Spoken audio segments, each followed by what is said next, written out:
Hello, crowd of people. Hi, welcome. Thank you for coming.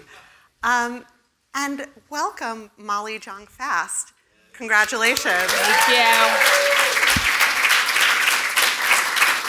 Molly, congratulations on your New York Times best-selling memoir. I read this book more than a year ago. That's when right. It was a Word document with notes to herself in it. Is this too much? Should I change this? It had track changes, Yes. and it was hard to read, not because of the content, though I'll get to that. It was hard to read because it was a Word document with track changes, but I still could not put it down. I consider myself your family biographer and your mother's biographer. So I felt when I read it, I was like, you wrote it just for me. And it satisfied sort of every single question I ever had, because when I finally did meet your mother, her memory was diminished. Right. And that was a few years ago, and now, of course, it is Less. much Yeah. diminished. But even a few weeks ago, I just would like to start with a little story. Even a few weeks ago, when we went to visit her, where she lives now, she could no longer remember me. Yeah. She could no longer remember much of of her spectacular life, her extraordinary life. She couldn't remember. She couldn't remember things that had happened. She couldn't remember her books, but all she could say was about Molly. Isn't she the most incredible daughter? And it was really quite extraordinary and beautiful to see. You have this incredible bond. Yes. This is a little strange. You have an incredible bond. Hi, Mom. That's my mom. It's good. We got our moms up there. You have an incredible bond. You even look alike. And when I read this book, it filled in all the gaps of what it must have been like to be raised by a woman who was a pioneer. Yeah. Because knowing you, I always did have questions about how did this impact you? I want to say here, and I truly mean it, it's the best memoir I've ever read. Really? It is, yeah, it truly is. It is. All right, I'll clap for that. Oh, man. It is beautiful, it is real, it is for sale after this event, and I encourage you to buy it. First, let's give an introduction to who is your mother. The book is called How to Lose Your Mother. Tell me who your mother is. You know, an interesting thing so I've gone on a book tour. I'm back. My poor kids did not see me for a while. And during this book tour, I was interviewed by a literary agent at one of the bookstores. And she actually said this thing which really put it in perspective for me, which was, Fear of Flying was published in 1973. Now, I always like to say the timeline, which is like 1964, the pill becomes legal, right? 1973, Roe v. Wade passes, and it's sort of the beginning of a whole new way that people think about reproduction and sex. But what she said, which I think was really interesting, was she said that book sold 27 million copies. And if you think about it, think about like the biggest bestsellers now, like Michelle Obama's book, 4 million copies. Right. So it was really a huge, and she became, and I think that in the 70s, 80s, and 90s, you did have writers as cultural icons in a way you don't today. So, like, for example, you had Norman Mailer and Tom Wolfe, paparazzi would follow them around. And so she really was a cultural figure. Now, I was on this show, I was on CBS this morning, but not the CBS Plus. I have to say that. not Sunday, not daytime, but I did do. And it wasn't this morning. It was, right. It was another morning. I did do Good Morning America, so I feel okay about my self-esteem is still.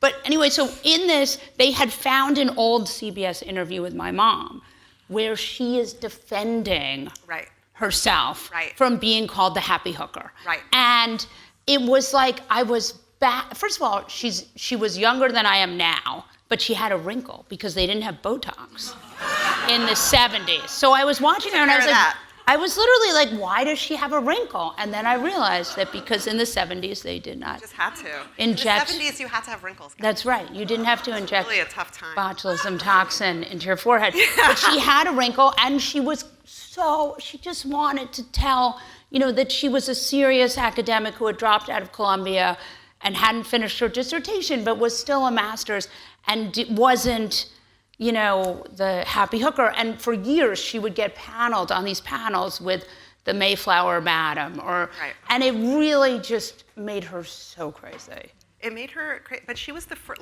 of all the people you mentioned, she was the first woman to be doing it, right? She was the first woman to be out there. Her novel was basically about leaving her marriage briefly. Yes. To her second husband. Leaving her second husband briefly, in pursuit of perfect casual sex. And maybe Martha Stewart's first husband. In the book, she meets the man who goes on to sort be her of father. Model. Oh, yes. Yes. No, in the second book, she goes on to meet her father. Yeah. But Dad did not like the second book. Dad did not like the second book. Dad did not like the second book. But I know the clips that you're talking about. And Tom, I'm sorry, why can't I remember his name? White hair, Tom, he was a talk show, Tom Snyder. Yeah. If you just Google that one, you can see what she was subjected to. Yeah, because you don't get to see the question. I saw the clip, but not the question, but I imagine the question. No, there's a way you could find the questions, and he is awful. And then he brings on, and after the break, we're going to have a woman who wonders, why can't women be happier as housewives? It's like, really? And your mother just sort of cheerfully and gamely felt it was her duty to introduce the world to a woman as a whole person. Yeah. She didn't seem bitter about it, at least in her. Not nearly bitter enough. Not nearly. Can I just say that one of the stories my mom used to always tell me that I have on this book tour decided was sexual harassment was she dropped out of her Columbia PhD program because she used to say that the professor, when she would have her advising for her doctoral thesis, he would chase her around the table. Right. And I was like, and she'd be like, ha, ha, ha. He would chase. And now I'm like, oh, he sexually harassed you, so you dropped out of your program. Yeah. Yeah. She also knew what she was doing. She never learned how to type so that she could never be asked to be a secretary. Yeah, that was genius. Favorite, that is. And she never learned how to cook. She never learned how to cook. A tradition that I followed. Yeah, yeah.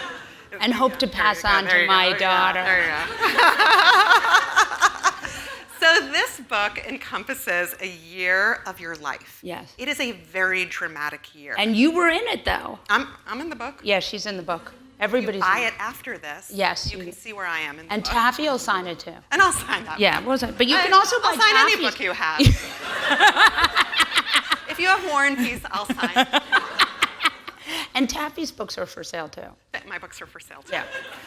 So it's a year where you had to make some very, very hard decisions about the care of your mother and your stepfather, Ken, who has since passed away, her fourth husband. Yes. And a year where your husband got a very surprising and scary diagnosis. Would you like to? Yes, you want to hear about my husband's cancer diagnosis? I want to hear about both of these things. Okay, so my husband says, I'm having pain. Now, I was like, of course, oh yeah, all right, whatever. So I said, you could go to the, good luck, go to the hospital, good luck to you. I'll see you tomorrow when you're fine after waiting in the hospital. By the way, we are frequent flyers to the emergency room in my family. Sure. You know, there's food allergies, there's this hurts, I think it's cancer. We're Jewish. We're Jewish, so they know us at the emergency room. So he goes in, and then he calls me. What's your favorite emergency room in the area? Well, I go Weill Cornell every time. I'm sorry, but once you've gone Sloan Kettering, you obviously don't want to have cancer, but Sloan Kettering is took a turn. Sloan Kettering. It's like you can't even believe how nice it is. It is, right? Anyone who's been to Sloan Kettering can tell you, Knoll furniture, gourmet food. You might as well be at a Four Seasons, okay? Like I would, anyway.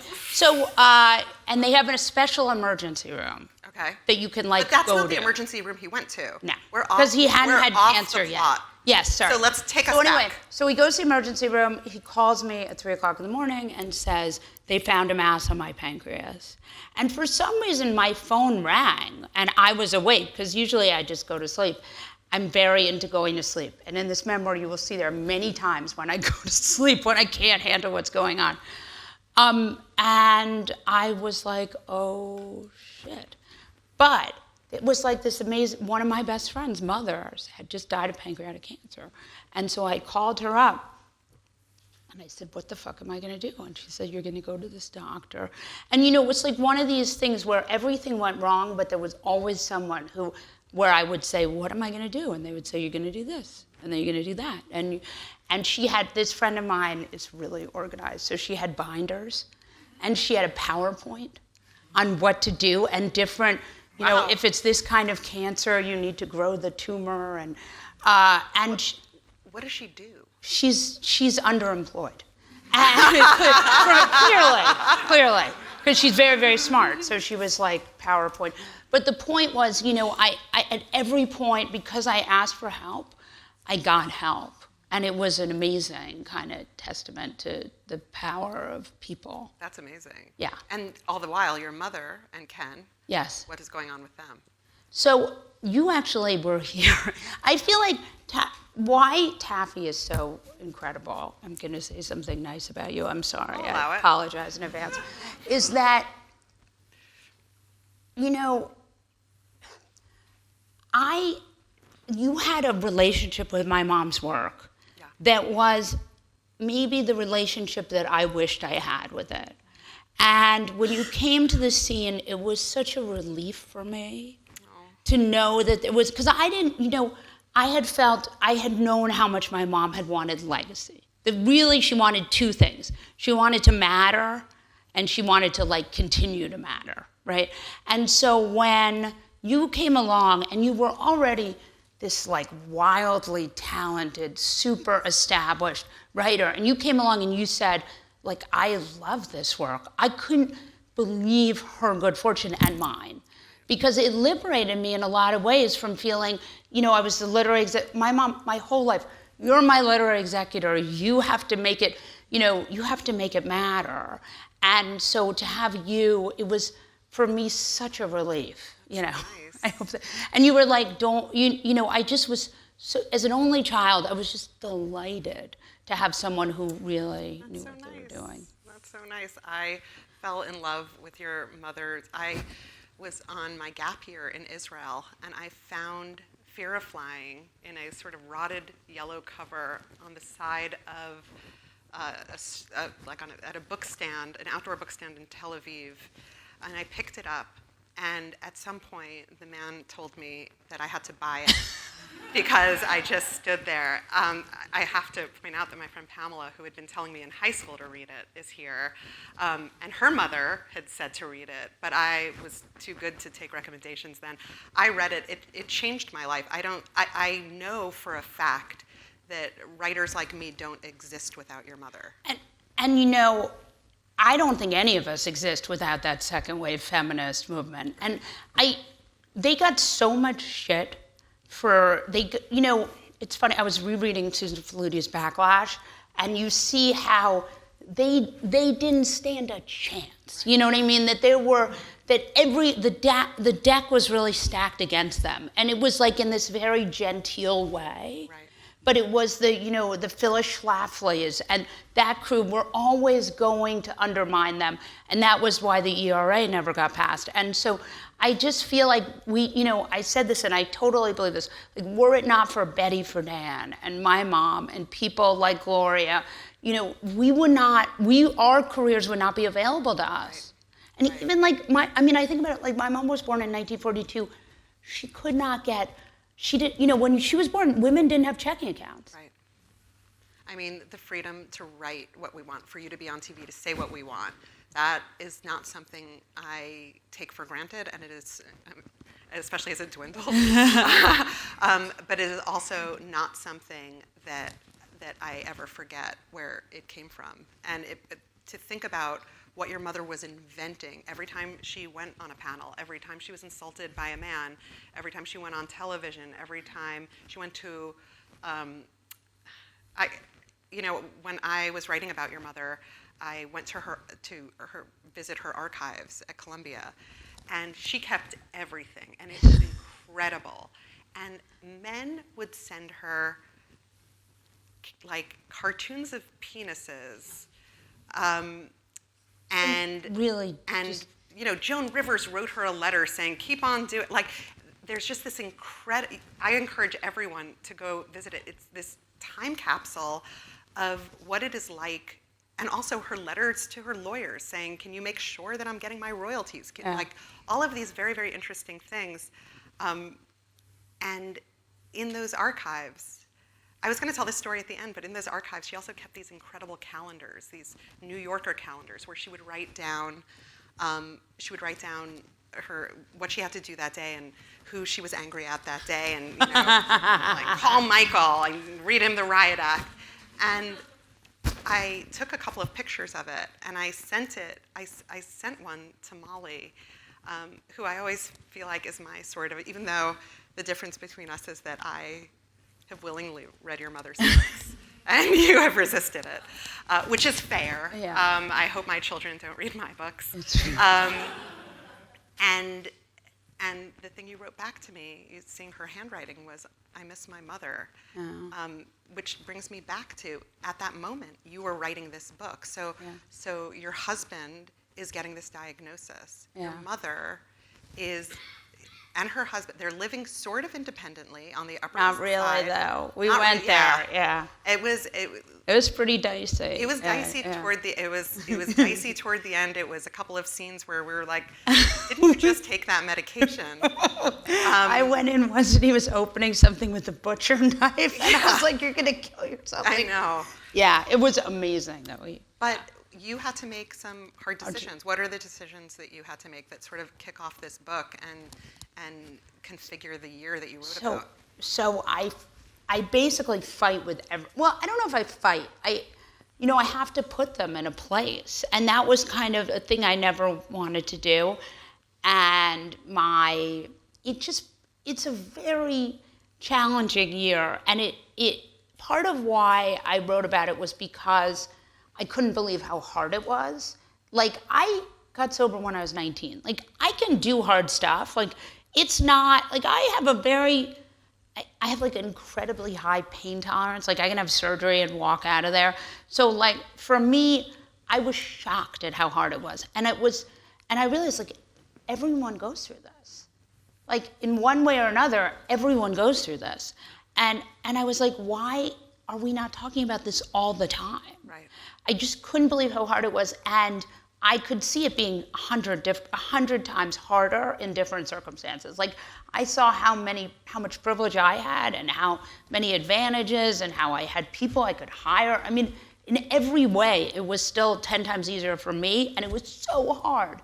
And that's why I wanted to write about it, because I was racked with guilt, but I was also, I wasn't angry exactly, but I just didn't necessarily know the right way to go, and so I thought, and because I got sober when I was 19, I had always sort of believed that if you can show people that you've done something and that it worked out okay, that there's great value in that. Like, for example, I never would have gotten sober at 19 had I not met a woman who had gotten sober at 19 and told me and she was like very old. She was like 30. And I remember being like, no one is I was 19, and I remember thinking, like, 30? No, 30, that's really old. Never be 30. Yeah, I'll never be 30. And she had been like, I got sober at 19, and I've been sober 11 years. And I didn't know you could do stuff until I'm one of those people who has to see people do things in order to learn. And so I just felt this situation sucked so badly that if I could show that you could do it, and like I did learn little tricks in there too, it's like a little self-helpy, that would be helpful to other people. I mean, I'd ask you to let yourself a little off the hook. You're an only child. Yeah. And you didn't have anyone to make these all these decisions. I saw how much they were weighing on just you. And you could see in the book how you can't even discern if your mother and Ken understood what was going on, that you're packing up around them and you keep having to remind them, which of course on the day you move them, they're incredibly angry about it. Yeah. Because they sort of didn't see it coming. Yeah, it was an amazing, so I get the brochure, and every day I come there with the brochure and I say, I'm going to move you to this place. It has a saltwater swimming pool. Right. I thought the saltwater swimming pool, they love a swimming pool, and it's I saltwater. would like to move to that place you moved them to now. Right, no, you wouldn't. No, I'm saying it has some really It's nice, stuff. but I moved her to a new place. Which What? I'll tell you. Yeah, I moved know, her I know. Yeah, anyway. But so I would take her and I would show her the saltwater swimming pool and I would say, da, da, da, and I would win them over, and then every day it was like Brigadoon, right? I would come back the next day and they'd be like, what? Molly, you're What here. what is this coffee. book Yeah. you have? Yeah. And but it was like I did it for me as much as I did it for them, and that is one of the things. But there was also like like it's not a depressing book. I mean, actually, I read a review today. I'm not supposed to read reviews, but I've gotten very nice. Don't believe anyone who says they don't. Read reviews. I try not to read like profiles because I feel like that doesn't help me. But I read this review in this UK review today, and it was a very nice review, but it was like, it's so bleak. And I was like, it's not that bleak. It's kind of funny. It's not. I think it's very funny. I think it's so interesting, but it is about a very hard year. And I think that the thing that some people call bleak is something that I think this is the kind of book you could have used during this time. Right. Well, that's why I wanted to. Which brings me to, so when did you decide you were going to write it? So, wait, I need to tell this story about how this, I just have to tell the story. Okay. So I know it's not on the cards, but. You don't know it's on the cards. That's right. Maybe it's on the cards. So there was my father, we loved my father-in-law, and he was like this wonderful man. And he, at some point, my husband has to go back and have more surgery, and my sister-in-law goes to take care of him, to stay in the hospital, and my father-in-law decides not to use the walker, and he falls, and he breaks his pelvis, and he ends up in a coma. And my husband and his sister cannot pull the plug. So the hospital starts doing like an ethics board on my husband and his sister. I mean, it is like epically bad. This story is so bad, and we're all trying to tell them that maybe it's time to let him move on. And my husband's like, the doctor is Canadian. He's like, in Canada, they kill everyone. I'm like, I don't think they kill everyone in Canada. But we've all gotten so crazy as this year progresses that who even knows? Maybe they do kill people in Canada. And so... It's not what they're known for. It's not what they're known for. They tend to be very nice, maple syrup. They're so nice. During this time, my stepfather's sister dies. Like, just drops dead. She's my aunt.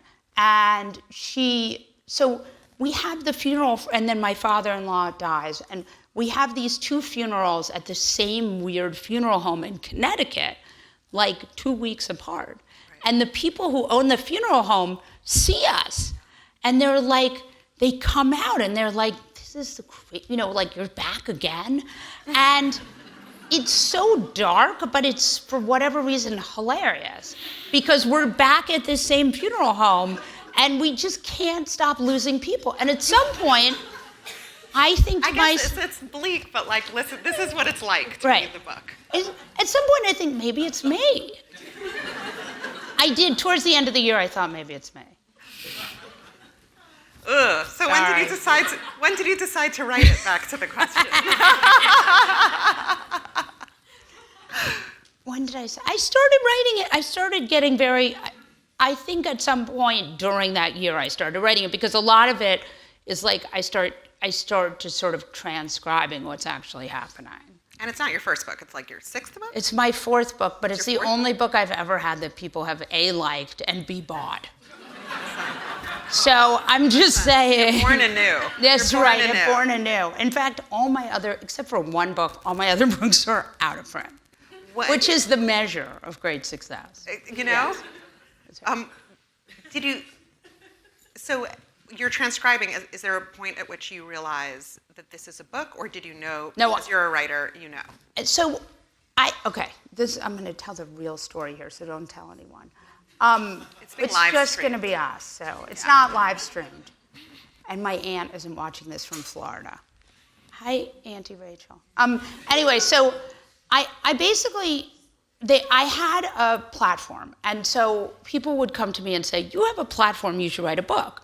And I happen to be a writer, right? And not, like, I'm first a writer, and second, whatever it is I do on television. So I was like, no, I'm not gonna write a book because I can sell it. I'm gonna write a book because I have a book to write. And like, I don't think, because I got offered, so this publisher came to me and said, we think you should write a book called How Women Stopped Donald Trump. And I was like, and, right, I was like, it's very optimistic. Yeah. And they said, no, and I said, no, I don't want to write a book that's going to be completely ridiculous in 2 years. And they got somebody else to write it. So I was like, yeah, it exists. So I thought, but anyway, so the point of this book was that I wanted to write a book that was a book where you would actually it needed to be in the world. And that's My what. sister just asked if I was the person who wrote it. See, that's Wild what's night, good guys. about Wild night, yeah. having siblings. Was it hard? Only a sibling can Only ask a that sister. question. Yeah. Only a sister. Was it hard or easy to write once you realized it was a book? Because I know that the things that it contains about your mother. There are a lot of people who write about their mother, not me, of course, but there are a lot of people who write about their mother. Not everyone's mother is a public figure. Like, Yeah. you are a figure in equal stature to your mother. Like, was that in your head the whole time? So a week before the book came out, I feel like I subjected you to this, but maybe not. I thought, oh my God, I've ruined my life. Yes, you said. Yes, oh good, okay. And also as early as like 3 days ago. Yes, okay, Yeah. good, all right. As recently as 3 days ago. Sorry. Yes, so I did in fact think, oh, I finally got out from under her and now I'm putting myself back in there. What am I, a lunatic? But then it started selling really well. Yeah. And it got really good reviews. Got good reviews. Right, and I thought maybe this was a brilliant move. Yeah. It seems to have worked out. Yeah. All these people are Yeah, here. that's right. Thank you for So, coming. thank you.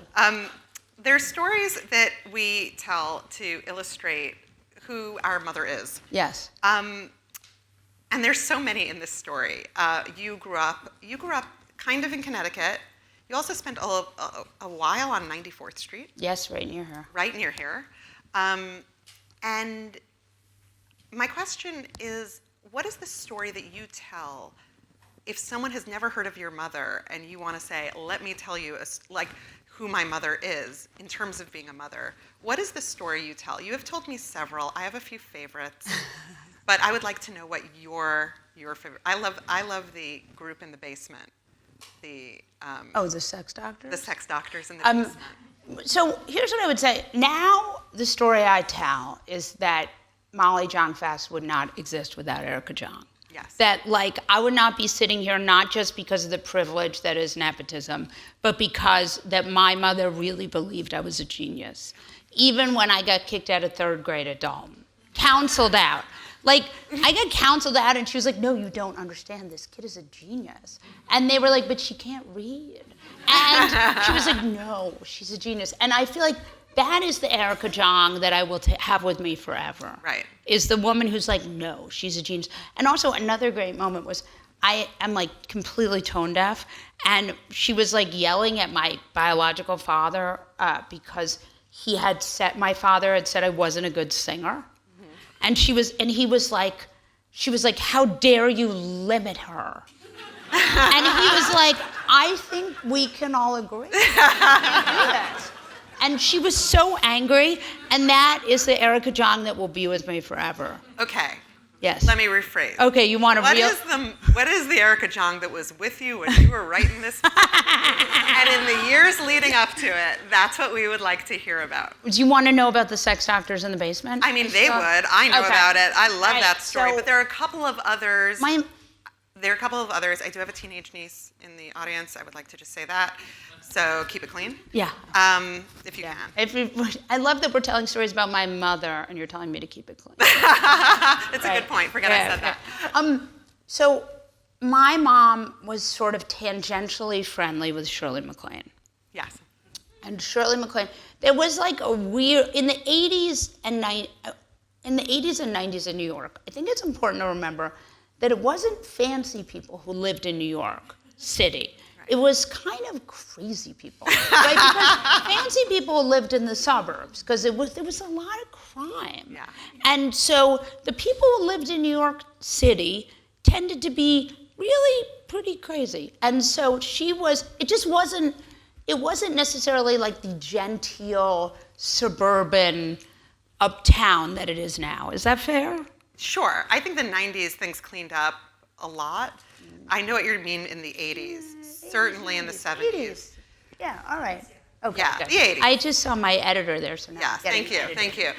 We vouch for the 80s. Yes. We agree on that. Okay. So anyway, she was friends with Shirley Mlan. Shirley Mlan had these people who she could not get out of her house. They were called the Kronhausens. Eberhard Kronhausen. And they lived in Costa Rica. And they were sex doctors. I don't want to know anymore. That's all I knew. And they lived in our basement forever. And they never moved out. And at some point, I said, you have to get them to move out. How old were you? I was 11. I said, these people are not my grandparents. And they would give her art, and it was just like it was always some insane thing like that. I think they're still alive. I think they're still in that basement. They may very well be still in that basement. In terms of, there are a lot of different ways to be a mother. Yes. How would you classify how your mother was to you? She was a single mother. Yes. She was very, very busy. She had a lot of speaking gigs around. Yes. You want to give us a story? You want to tell us what it was like? I always say to my kids, this is really good. I always say, you would not last a day in my childhood. I always say, you would have gotten left was, again, I want to point out, she was not, they didn't parent like we do now. They didn't have car seats.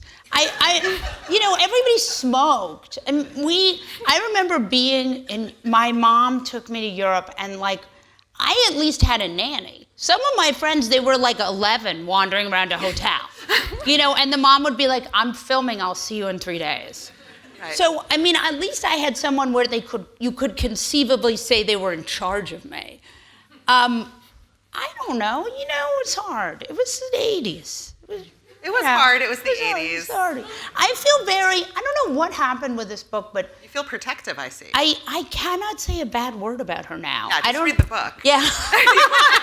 If you would like an alternate history than the one Molly is presenting to you right now. I feel please read the book. I understand that. Yeah. And I know that you had a lot. I know that the person who sits down to a computer is different than the person who stands up from it. Yes. But it is true. No, she was not a great mother. The problem was, ultimately, the real problem she had was she was an alcoholic. Right. So she couldn't, and actually that's the saddest part of the book in a way, because you sit down and you write these stories, and I'm sitting there and I'm remembering these stories, and I'm thinking to myself, she just could not get drunk. Right. And that ultimately is just a fact of alcoholism. Right. And that was so, she would apologize to me for it, and you could tell she just could never be honest with herself. You mean she couldn't get sober? She could never get sober. She tried to get sober. She couldn't get drunk, and my head is she could never not get drunk. Oh, not get drunk. Okay. Sorry, I misunderstood. And she apologized endlessly. Right. And it's just so dark, to be this drunken mom trying to put the genie back in the bottle. It was. I don't know. I for a long time, I felt like I was better than she was for getting sober, and now I feel that I am much luckier than she was for getting sober. And she was very haunted by the trajectory of her career. She had this huge, huge success, and then she wasn't able to replicate it. She wrote 24 more books. Yeah. Endless poetry. Yes. Still talked about not getting that PhD. Yes. Who cares? Right. She really wanted a prize. Can we talk about a prize for a minute? I would also experience. I would also. Do you have a prize? No. I have no prizes. I have no prizes. I once gave a Webby. It's not even a real thing. And I just gave it out to someone. I didn't even get it. I have a. You have a real prize. You have like on a Pulitzer team. I have a World's Best Mom Oscar made out of plastic. Can I get one of my? If you make that for me, I'll be happy. Listen. They didn't make it. They bought it in like an airport on Mother's Day or something. Kids, if you're at home, for you. You want me to actually answer a question or no? Yeah. Okay. I'd love for you to answer. I feel like we haven't gotten any. I think she's been answering the questions, right? Yeah. Okay, good. Okay, good. Good. Right. Some of the details in here are like card number 2. No, we're not. Some of the details in the book are so visceral. My experience of you with your mother, when she could talk fluently about her life, my experience is that you were the sort of keeper of all of the names. Oh, that was Lynn Epstein. Yeah. You remember she was married to, Mark Hagelfield. Yeah. Like, you kept track of things in a way that I don't think anyone keeps track of their parents' lives like that. Only child. Only child. Are the stories in the book, are they things that you went back and researched? Are they stories you've been telling all along and now they have a place? Is it stuff you remembered? Did you have to go back and talk to anyone and make sure this thing really happened? So this or that thing, like any of the stories? Much of the stuff is like just sort of facts, building blocks. Like I think about the stalker. That was like that's a big character in the book. And actually, you want to hear something cool about this book? So my first cousin, who really is just a few years older than I am, read it pretty recently, and she was like, everything in there is right. She was like, everything in there is my experience with my aunt. Wow.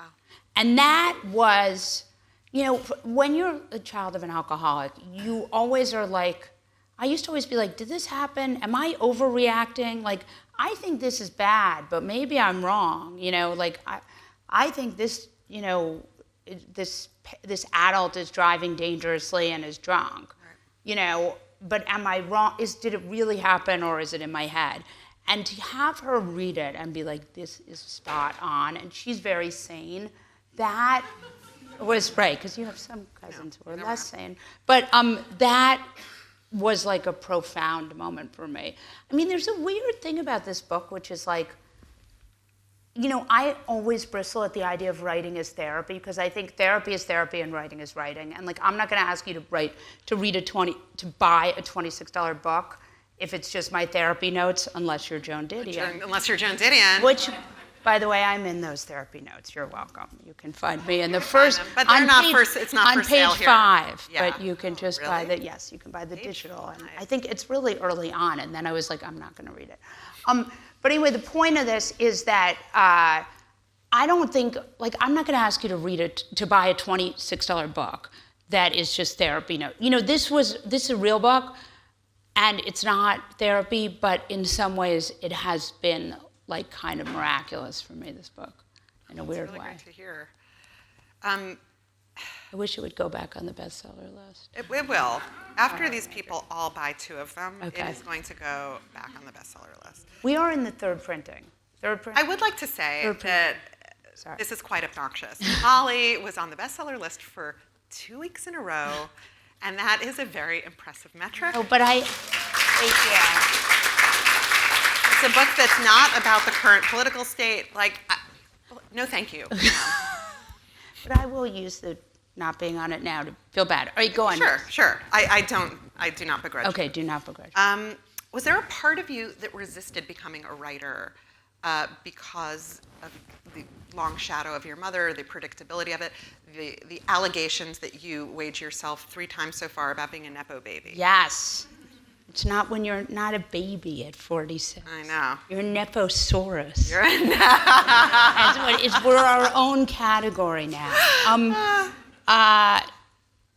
Yes and no. So my mother was like completely always trying to recapture that fame. And my grandfather too, Howard Fast, who wrote Spartacus and won the Stalin Peace Prize, the last year that Stalin gave it out. Wow. Yeah, and then my I didn't even know what that was.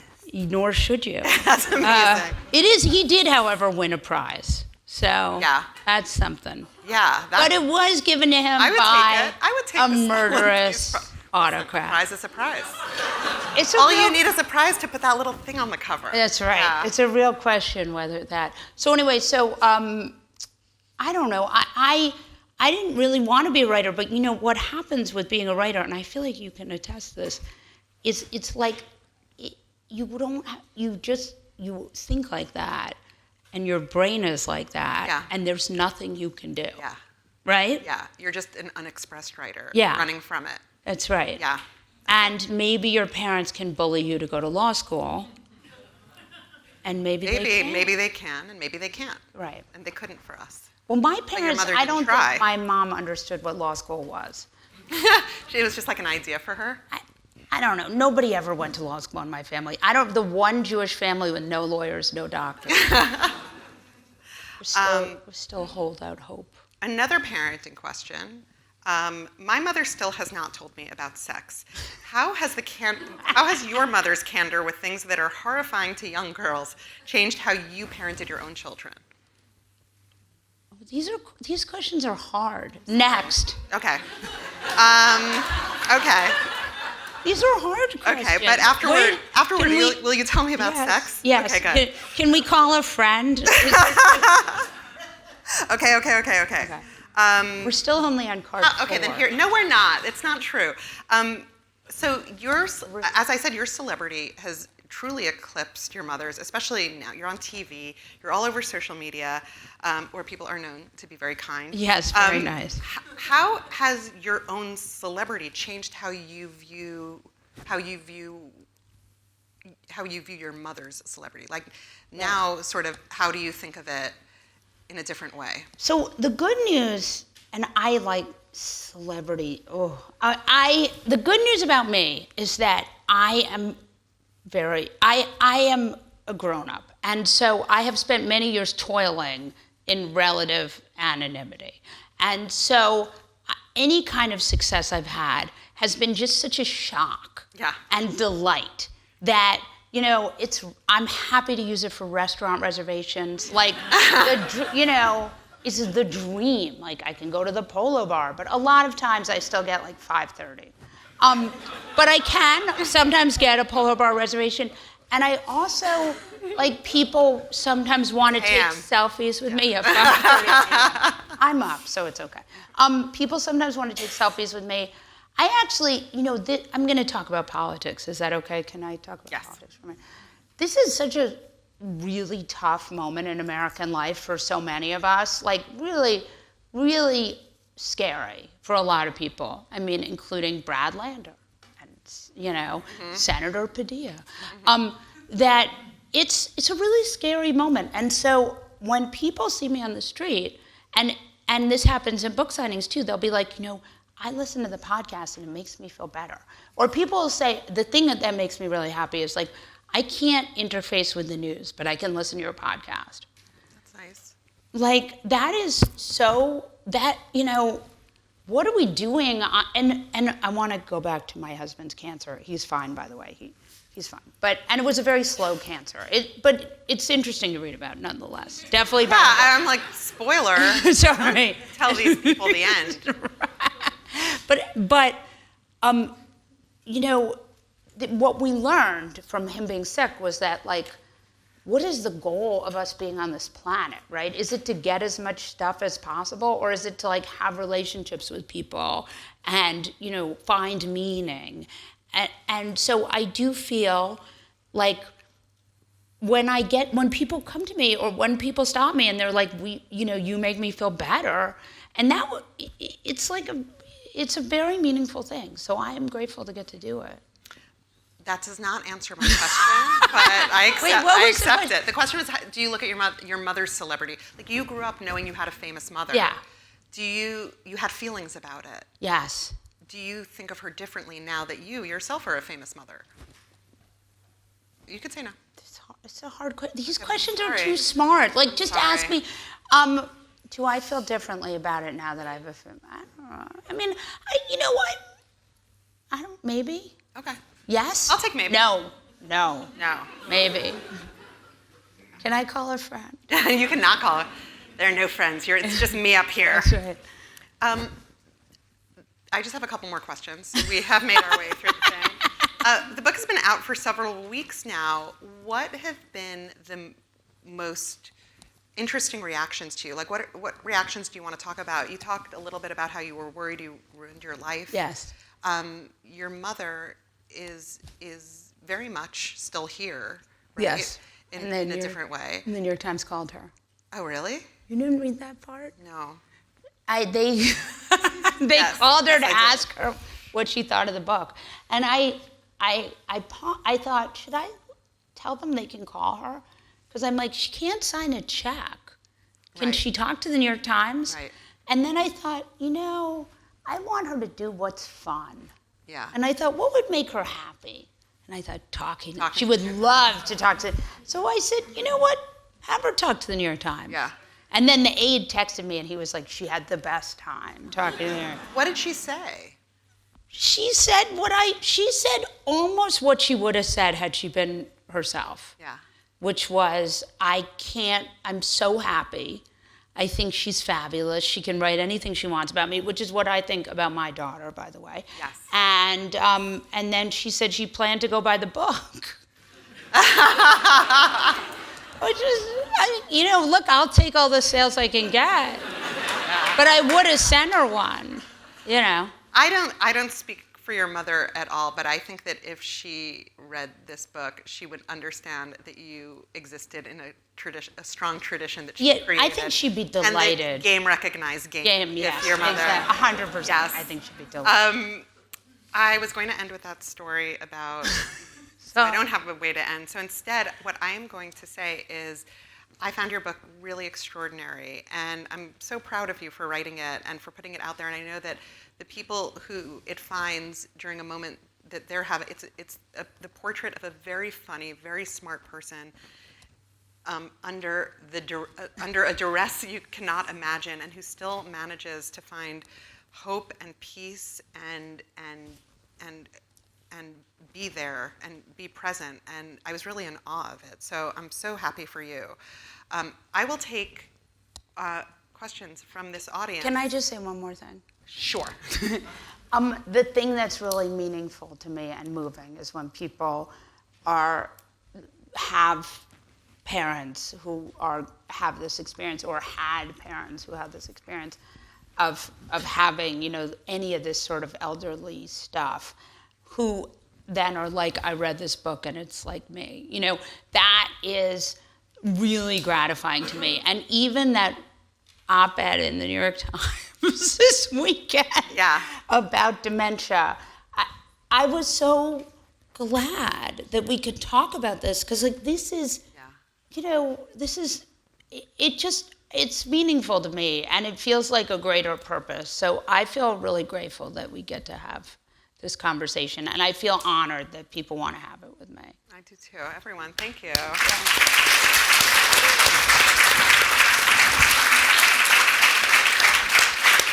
All right, if you have a question, I will call on you. I will repeat your question back so that the people live streaming at home can understand the question. Please limit the comments. If I can smell it when it's just a comment. No two-parters. No two-parters. And I represent the audience here. I will not have feelings about cutting anyone off. Please. Who's going first? We can also just See, all of my cards, I answered all the questions. Hello, what's your question? We'll take it. Oh, I'm wearing. Wait, yes. Whoa. Sorry. Is she wearing any of her mother's jewelry? Jewelry. Okay. The comment is she loved the book. The question is, are you wearing any of your mother's jewelry? The answer is thank you for loving the book. Tell your friends. You can say that. And, that's a good comment. So in the book, I write a lot about how when she gets dementia, I'm like, okay, we're gonna sell everything, and they're like, no, you can't sell her stuff because it's like taxes, and you have to keep all her stuff, and they say, and it's like it's the most normal thing in the world. They say like, put her art on your walls and wear all her jewelry, and it's like an insane thing to process. So she has this opal ring, which I am not wearing because it needs to get the stone tightened. And also I'm a little worried about the opals because they're fragile. But I wear it and she recognizes it and is like, you can't quite figure out why I'm wearing it and can't quite figure out if it's hers. And it is like a profound moment of feeling like a fraud. So I'm not wearing it, it's in my jewelry box, but I am wearing her earrings, which I had made into a ring. Wow. And I wear with me, and it actually is sort of, and it's not her, but it is her, but it is hers, but it's mine. That's beautiful. Yes. Hi there. I'm not sure how this is going to come out. I actually spent New Year's Eve with your mother and Ken 7 years ago. Wow. In their apartment on East 69th Street. And the question I have, because my mother was an alcoholic and died at 50 when I was in so I never got to make amends. Yeah. We never had that conversation. Yeah. And I'm just curious whether because I had to get sober myself Yeah. a long time ago. Whether you ever had that conversation about how her alcoholism affected you, whether she was ever able to make amends and really did some of that step work around the relationship. I'm going to repeat it. First of all, that came out beautifully. Yes, very good. I will repeat.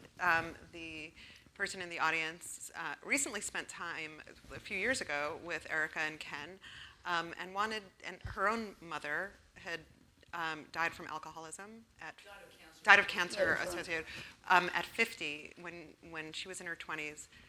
Did Molly ever have the experience with Erica of Erica sort of owning or doing any of the amends or step work to talk about how it impacted her as her daughter? Is that correct? Okay. It's a good question. It's a great question. So I would say I made amends to her for my part of it, and that is all that really mattered. Like she could only do what she could do, and I had to be okay with that, and I don't, it's so, she had such a, I think so much about how hard it was to be born into that. My grandmother was really, really mean. And really mean. I mean, hilarious, but so mean. I mean, we read all about it. Yeah. Fear of Flying. She was really mean. And my mom sort of made this decision not to be mean.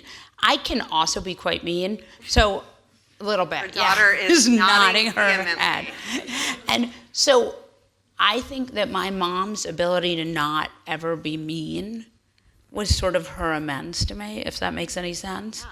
And so she wasn't capable of the kind of amends that maybe I made to her, though who knows how good that amends was. But she was capable of doing something that was different. Wow. If that makes sense. Oh, sorry, I have to take my Uncle Alan here, and then after you. Hey, Uncle Alan. What? What drove you to be an alcoholic at 19? Genetics. What drove me to be an yes. You do it. What drove you to be an alcoholic at 19? And the answer is? Genetics. All right. Yeah. Yes. So I'm going to preface this by saying that my situation was wildly different because my father was not a public figure and didn't air his life out there. But when my dad did have dementia and ultimately passed, we found that his inhibitions went out the window. Oh, yeah. And we found out things that I probably never would have found out had he not had this form of dementia. I was just curious if there was anything that you found out about your mom that surprised you, that you wouldn't have maybe found out otherwise. Did he have frontal lobe dementia? Yeah. So The question is, yes. did Molly learn anything about her mother? What was left to learn? No, I learned. But did Molly learn So- anything about her mother after her mother developed dementia? Yeah, and actually important, this woman's talking about frontal lobe dementia, which is a dementia that is not uncommon, and it results in less inhibition, so she probably learned some pretty interesting stuff about her dad, which she may or may not have wanted to know. No, she did not have, Erica Jong did not have any inhibition, so Yeah, there was not, nothing left. We knew all that, It's all in there. we may have known too much. I think it's fair to say. That's a good answer. Are there any other questions? Yes. Oh, what? Luke? We have one from online, too. Okay, well, Okay. okay, but we have one here too. So I'm going to preface this by saying, when I read the book, I felt like you gave me the language towards a lot of the feelings that I had experienced coming from complicated families. Yeah. So everybody can understand. And for the first time, I felt a little less guilty and shameful Yeah. about some of the things that I had felt because I could relate to just the emotions you felt. So now that you're a mom, and I think Taffy maybe tried to touch on this, and I'm gonna But she's not answering this one. Not Good a luck. You not try. a You not a try. chance. Go on. What do you think is the biggest thing that you have carried from your experience in your complicated but lovely relationship with your mom into now that you're a mom? And even if that's just like, I wanted to make sure that I was this type of person, Yeah. what do you think was the heaviest thing that you carried with you from your childhood that impacted who you became as a woman and as a mom? I try to be. Do you want to repeat the question? Okay, so the question is, what did I get from my childhood that I carried over into being a parent? And also, it's a great book. That was part of the. Oh yeah, Yeah. it was a great book, and she read it, Gave and her she the liked it. language And to understand her own experience Yes. of her complicated family. Technically, that is a comment. It's still. But if you I'm put here to a report. question mark, it's a Yeah, no, it's question. okay. Go ahead. So I don't want to sound like a hypocrite because I don't want my kids to say that I wasn't like this, but I tried to be really available to them and just to be available. I do think, I keep saying this because I do think it's really true. Like when I was a kid, there just wasn't the same kind of focus on parenting. I don't know, maybe I'm wrong, maybe I'm. But it's also a function of rebellion, right? Like, if you're Erica Jong's daughter, how do you rebel? You get married at 23. You get married at 23 and you have 3 children and you just stay home and you go to bed at 8:30 p.m. That's right, baby. That's it. 1 second. Lucas has a question from online. Online. Sorry, I'll go here so you don't have to repeat it. Thank you. Okay, from Susan online. Did you worry about your mother's reaction to the book, and how did that affect your writing of it? No, I did not worry. I thought she'd be I thought she probably would still have dementia by the time the book came out. Yeah. So I wasn't so worried. But had she not had dementia, I would have been even less worried because I know.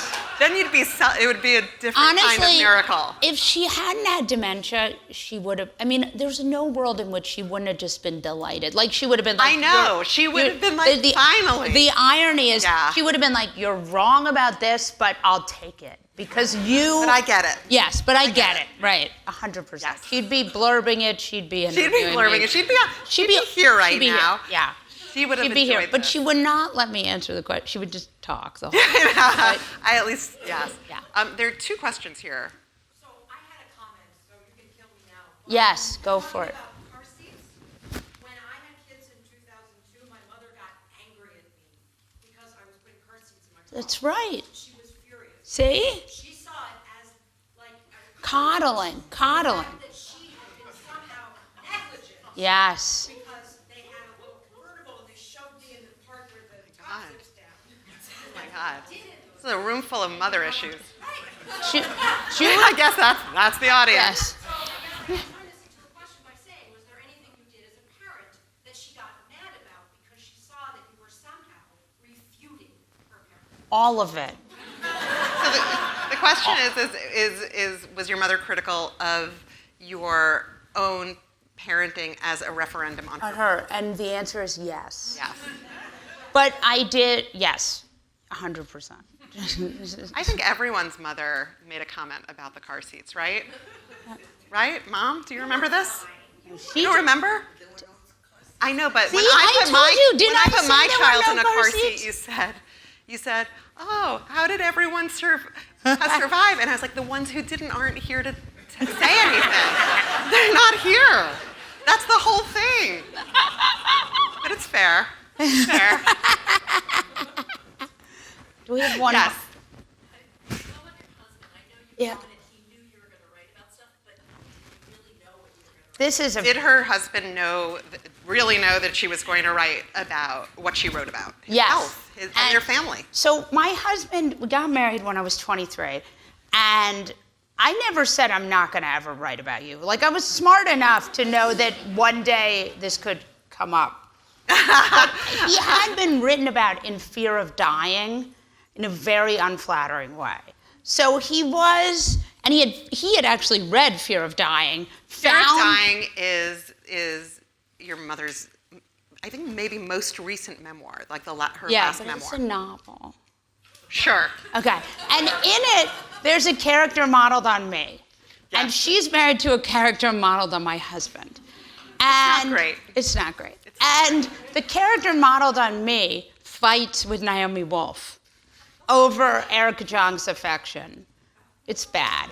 But it's also hilariously bad. But And Naomi Wolf as Naomi Wolf. as Naomi Yeah, Wolf. But she she's doesn't called Naima. She's not called Naomi, she's called Naima. And it's so bad. But It's amazing. it's amazing. Yeah. But in it, my husband is sort of, it's not the best portrayal of him. So he was agitated and felt it was anti-Semitic. That's what he told me. Which is pretty ironic because It is. all people involved in the story are Are Jewish. Jewish, yeah. Everyone here is Jewish. But Not a Gentile for miles. not a Gentile. Yeah. But anyway, where was the story going? I don't know. I don't know. It's a good one. I don't know. It's a good one. story. Yeah. Oh, so when he got cancer, I said to him, you know, gonna have to write about this. I know you have cancer. Not the best, but I'm gonna have to But write this about it. at least it wasn't his most pressing concern. Right. Right. He had other things to worry about. Yeah. But what was funny was my editor, who's here and really great, and I love, I really do, she's amazing, said, you have to have your husband read the book. And I said, well, he read a little bit of it, and he just couldn't deal with it. So our daughter read the book, and she really liked it. So I thought, well, we're good. Yeah. And then I had to finally make him read it, and he, you know, He likes it. He comes out. He's great in comes that up. book. Well, he actually said, I wish you had talked more about my investing. Yeah. And I said, it's not a press release, it's a memoir. Can I ask you, have you ever finished Fear of Flying? No. No. And I never, ever will. Because you know why? It has a great ending. I know how autobiographical those books are. Very. Very. Very. So I don't need to know about my mother that way. Anymore. Yeah. You know plenty. Nope. Are there any other questions? I think we've exhausted I think we did a everyone's. great job. Thank you for helping me.